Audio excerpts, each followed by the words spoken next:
The world outside is growing quiet, and a story is waiting for you in the stillness. Welcome to Midnight Murmurs Studio, your safe harbor from the noise of the day. Find a comfortable place, close your eyes, and let the story begin. Before our story begins, a gentle reminder for your peaceful rest. For the deepest sleep, it's best to keep your phone at a safe distance from your head. So please take a moment to place your phone on a nearby table or chair. And while it's in your hand for this last moment, a quick tap on like and subscribe becomes a quiet signal to us, a soft murmur in the dark that lets us know these stories are a comfort to you. It's what keeps our studio going. Thank you for that. Now, settle in and let the outside world fade away. Far beyond the northern tree line, where the world consists mostly of white silence and blue shadows, lay the great lake of mirrors. In winter, the lake froze so solid that you could drive a carriage across it. The ice was not white.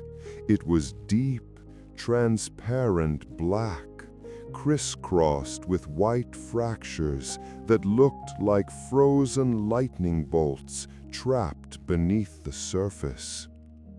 In the middle of this frozen expanse stood a structure that looked like a lighthouse, but it guided no ships.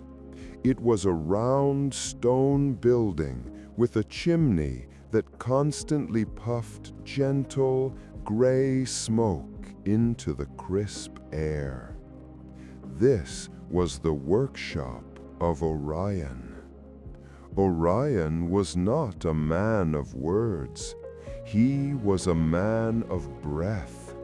He was a glassblower of the old world, a master of the furnace. He was tall, thin, and moved with a deceptive slowness. His face was tanned leather from decades of staring into the fire, contrasting sharply with his hair, which was as white as the snow surrounding his home. His workshop was a place of extreme contrasts. Outside, the temperature could drop to 40 degrees below zero, cold enough to freeze your eyelashes shut. But inside was the glory hole, the roaring furnace that burned at 2,000 degrees. It was a cathedral of heat. Orion spent his days and nights in this dance between the freezing cold and the melting heat. He made things of impossible beauty, vases that looked like swirling nebulas, bowls that held the color of the aurora borealis, and delicate ornaments that seemed to defy gravity.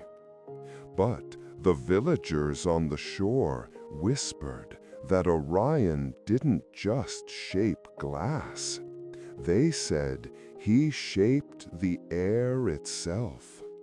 They said that if you had lost your voice, or your song, or your will to speak, Orion could capture your breath in glass and give it back to you.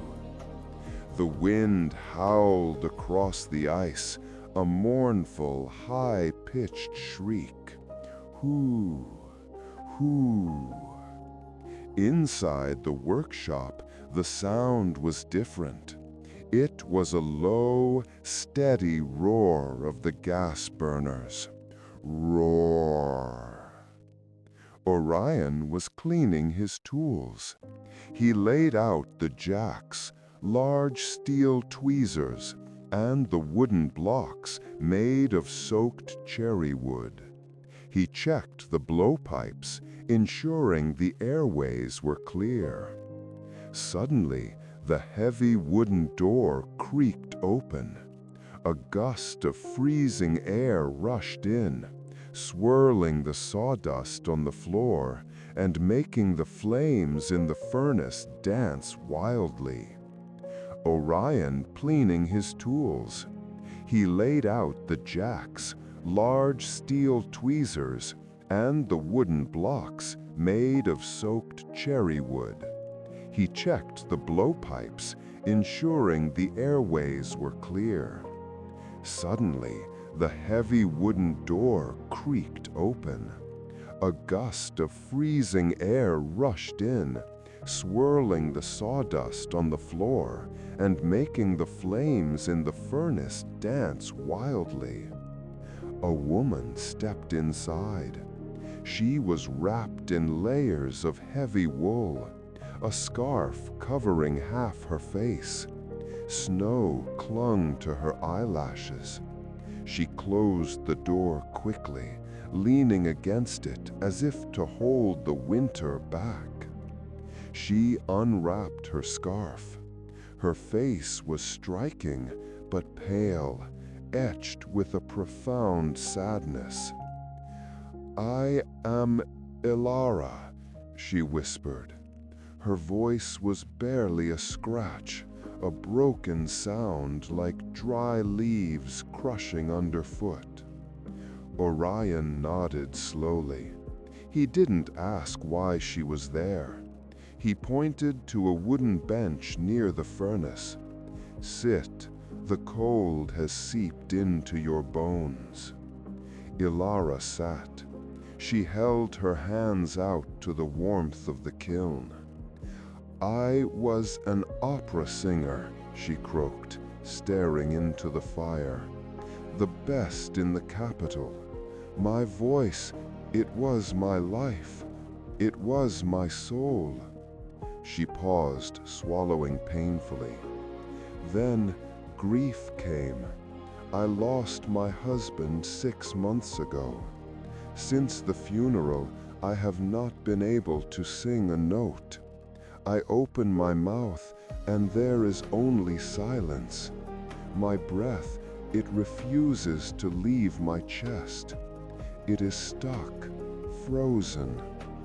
She looked at Orion with tear-filled eyes. "They say you are a master of breath. Can you unfreeze me?" Orion looked at her. He saw the tension in her neck, the way her chest rose and fell in shallow, guarded breaths. She was holding everything inside, terrified that if she let it out, she would shatter. "You think you are broken, Ilara," Orion said, his voice deep and resonant. "But you are simply solid, like cold glass." He picked up a long iron blowpipe. He held it up. "Glass," Orion began, "is a magical material. It is not a solid, and it is not a liquid. It is an amorphous solid. It is suspended between states. To work with it, you must keep it moving. If you stop, it cracks. If you rush, it falls." He walked over to the furnace. He opened the door. A blast of orange light illuminated the room, brighter than the sun. The heat was physical, a wall of energy. "To find your voice again," Orion said, turning his back to the heat, "you must learn to trust the heat. You are holding your breath because you are afraid of the pain. But glass cannot be shaped without fire, and you cannot be healed without letting the air flow. He dipped the tip of the iron pipe into the crucible of molten glass inside the furnace. He turned it slowly. "Tonight," Orion said, "we will make a vessel. But I will not blow the glass, you." Ilara's eyes widened. "Me? I have no breath, I told you." "You have breath," Orion corrected. "You are just afraid to use it. Come, stand by the bench." Ilara stood up, her legs trembling. The heat of the furnace was intense, flushing her pale cheeks with color. Orion pulled the pipe from the fire. On the end of it was a glowing orange blob of molten glass. It looked like honey, thick and oozing. It was mesmerizing. It radiated a heat so pure it felt like it was cleaning the air around it. "This is the gather," Orion explained. He rolled the pipe on a steel table, the marver. Roll, roll, roll. The glass smoothed out into a perfect cylinder. "It is cooling rapidly," Orion said. "See how the orange turns to red? It is stiffening. It wants to become stone. We must not let it." He walked back to the furnace, reheated it, and brought it back. "Now," Orion said, handing the cold end of the pipe to Ilara, "hold it here. Keep turning it. Never stop turning. If you stop, gravity will pull it down to the floor." Ilara gripped the iron pipe. It was heavy. She rotated it slowly. Her eyes were locked on the glowing orb of glass at the other end. It was terrifying and beautiful. "Put your mouth to the mouthpiece," Orion commanded softly. "Do not think about singing. Do not think about the notes. Just exhale. Give a piece of yourself to the glass." Ilara hesitated. She looked at the fire. She looked at the frozen window where the ice pressed against the glass. She thought of the silence in her house. She leaned forward. She placed her lips on the cool metal of the pipe. "Blow," Orion whispered. Ilara tightened her lips around the mouthpiece. She closed her eyes and pushed. At first, nothing happened. Blowing glass is not like blowing a soap bubble. Molten glass, even at 2000 degrees, has density. It has weight. It resists. It felt like trying to inflate a balloon made of honey. The pressure pushed back against her lips, against her lungs. It forced her to engage muscles she hadn't used in months. Her diaphragm, the core of her singing voice. "Harder!" Orion's voice cut through the roar of the furnace. "The glass is stubborn. It is waiting for you to mean it." Ilara frowned. She felt the frustration rise. She pressed her feet into the wooden floorboards. She drew a deep breath, filling her lungs to capacity, expanding her rib cage against the heavy wool of her coat. And then she exhaled, a long, steady, powerful stream of air. Down the length of the iron pipe, the energy traveled. At the far end, the glowing orange blob shuddered, and then, slowly, miraculously, it began to expand. A bubble formed inside the molten rock. It grew round and luminous, pushing the glass walls outward. "Stop," Orion commanded. "Cap it." He placed his thumb over the mouthpiece to trap the air inside.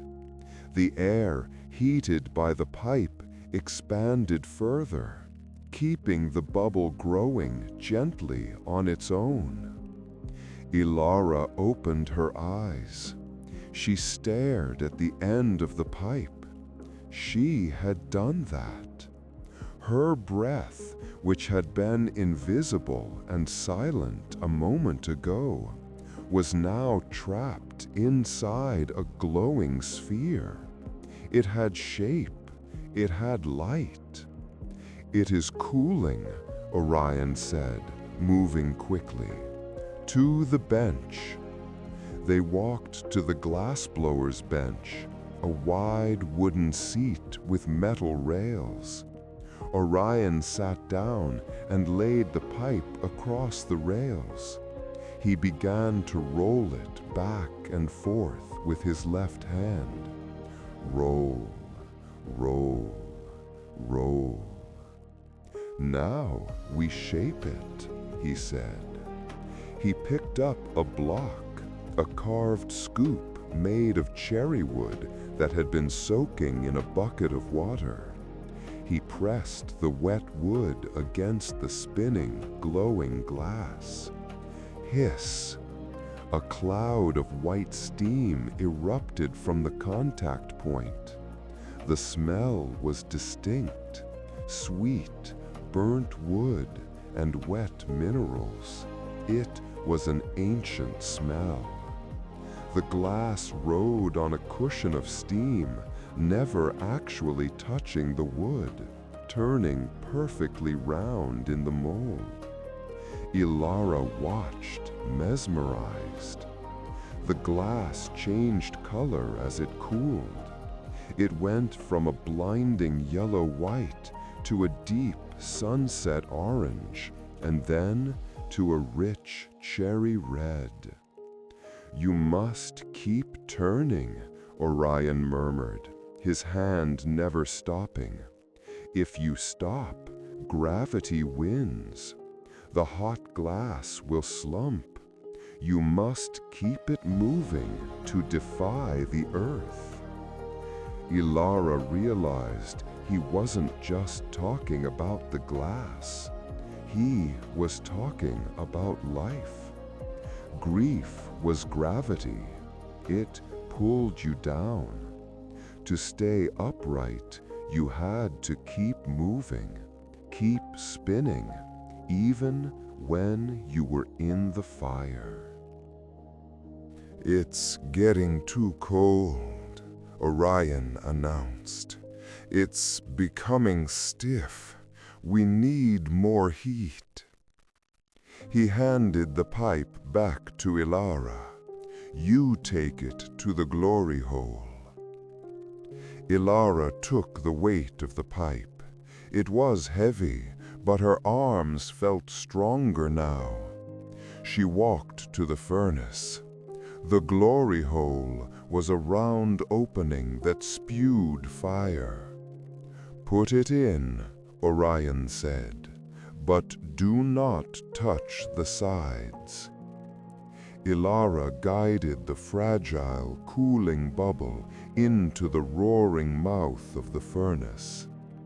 The heat was shocking.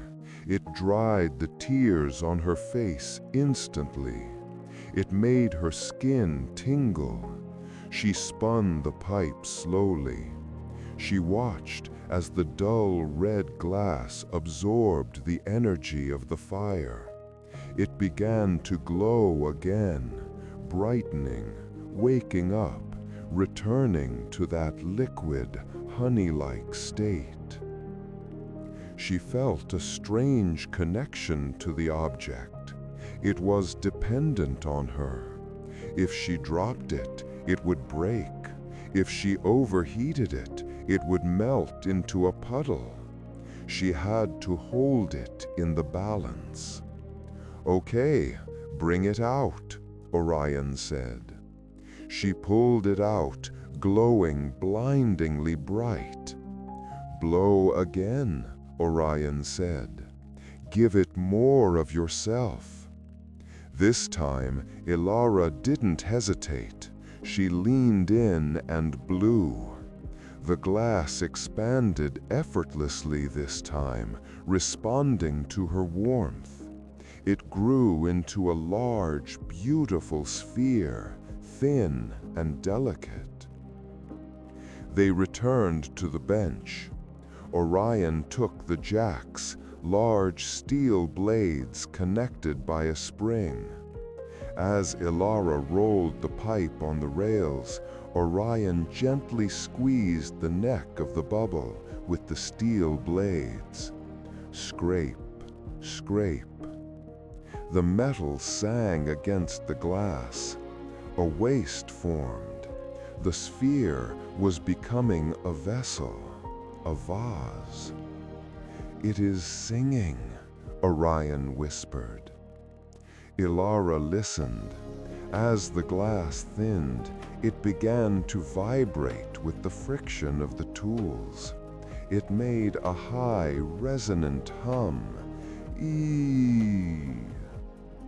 It sounded like a violin string being tuned, or like a voice warming up. Orion looked at Ilara. The glass is singing because it is under tension. It is being stretched. It is being tested. And in that tension, it finds its resonance. Ilara watched the spinning orb. It was no longer just a lump of material. It was her breath, encapsulated in stone, spinning in the fire. She realized that her voice wasn't gone. It was just changing shape. Like the glass, she had been through the fire of grief, and now she was being shaped into something new. "One last heat," Orion said, his eyes twinkling behind his goggles. "And then we detach it. But this part requires a leap of faith." He stopped the pipe. The glass was now a deep ruby red, slowly fading to clear as it cooled.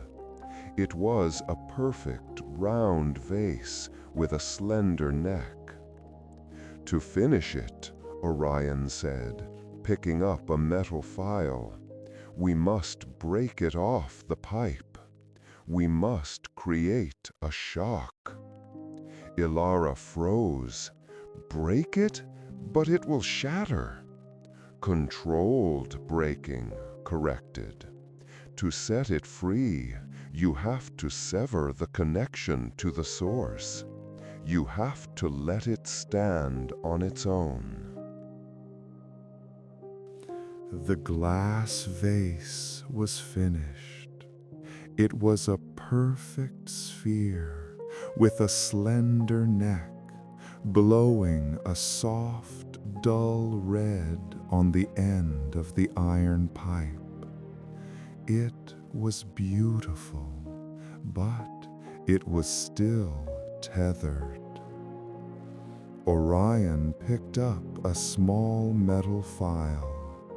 He made a tiny scratch on the neck of the vase, right where it connected to the pipe. Scritch. "This is the weakest point," Orion whispered. "We created it on purpose. Now we use the shock." He dipped a feather into a cup of cold water. He touched the wet feather to the scratch line on the hot glass. Hiss. The reaction was instantaneous.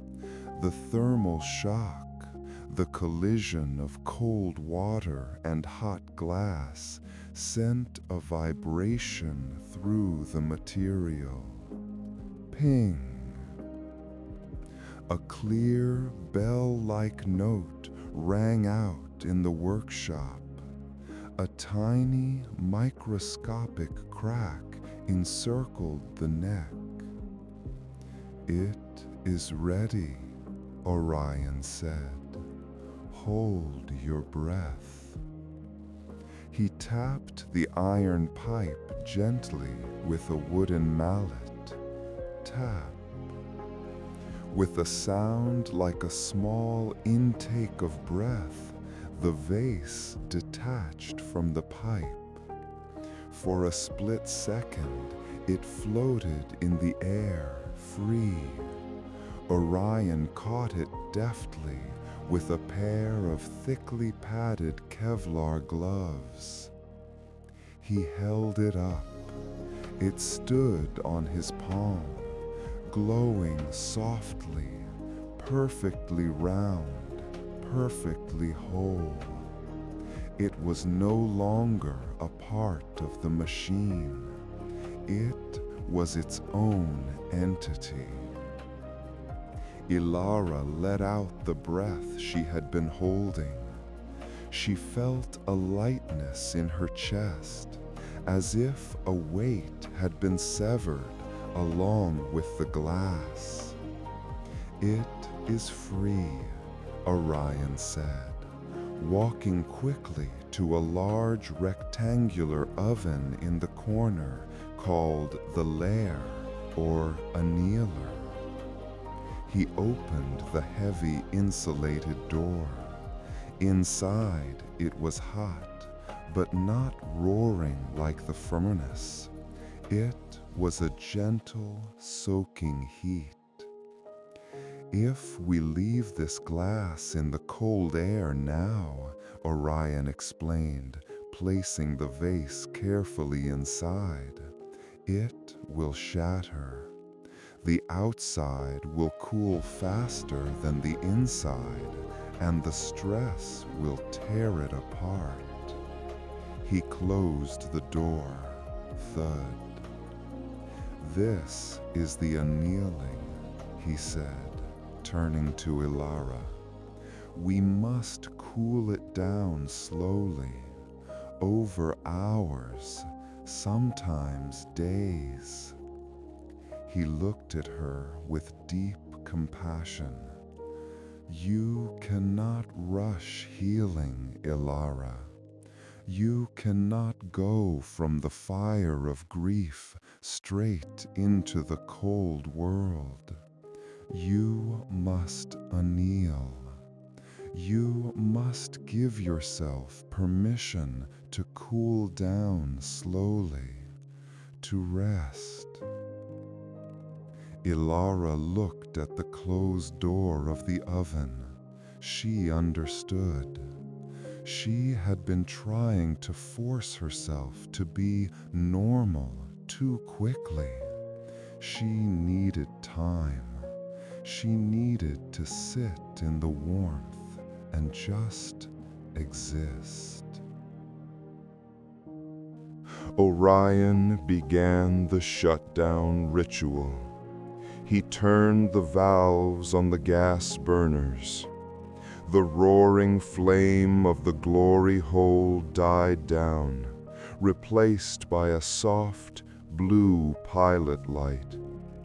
The deafening noise faded, leaving a sudden, ringing silence in the workshop. "The work is done," Orion said softly. Ilara stood up. She wrapped her scarf around her neck.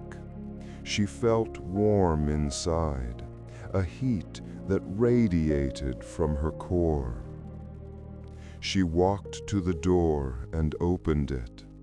The night air was biting, but it felt refreshing now, not attacking.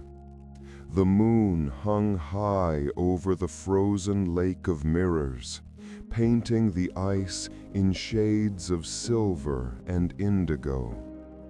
She stepped out onto the snow. Crunch, crunch. She looked at the vast, silent horizon.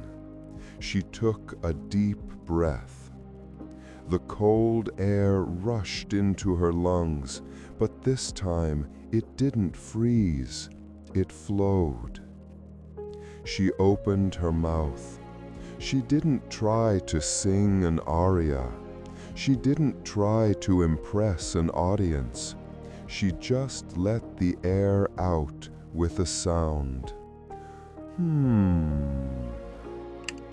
It was a low, steady hum, a single note, but it was there.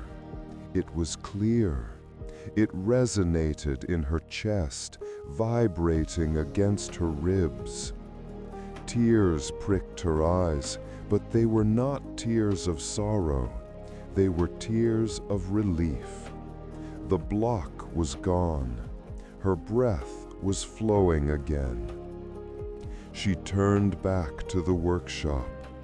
Orion was watching her from the window, a silhouette against the dying fire. He raised a hand in a silent wave. Inside the workshop, Orion finished sweeping the floor. Swish, swish. The studio was dim now, lit only by the red glow of the cooling glass in the annealer and the moonlight spilling through the windows. The tools were put away. The pipes were racked. Orion sat in his old wooden chair near the residual heat of the furnace. He was tired. His muscles ached with the good ache of creation.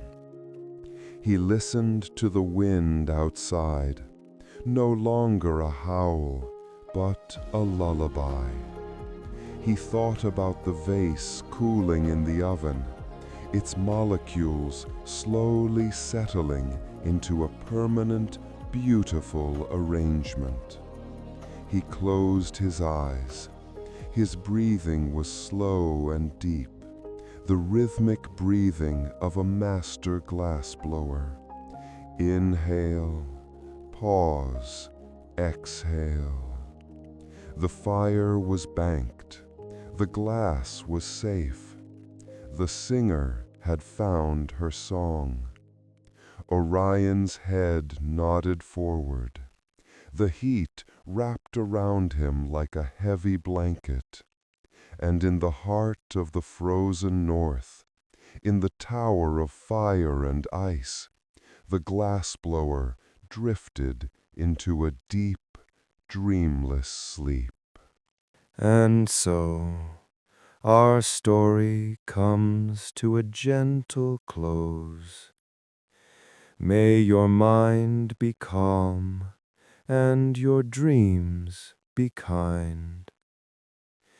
If you're still listening, we'll be waiting for you here again with another story from Midnight Murmurs Studio. Until then, sleep well.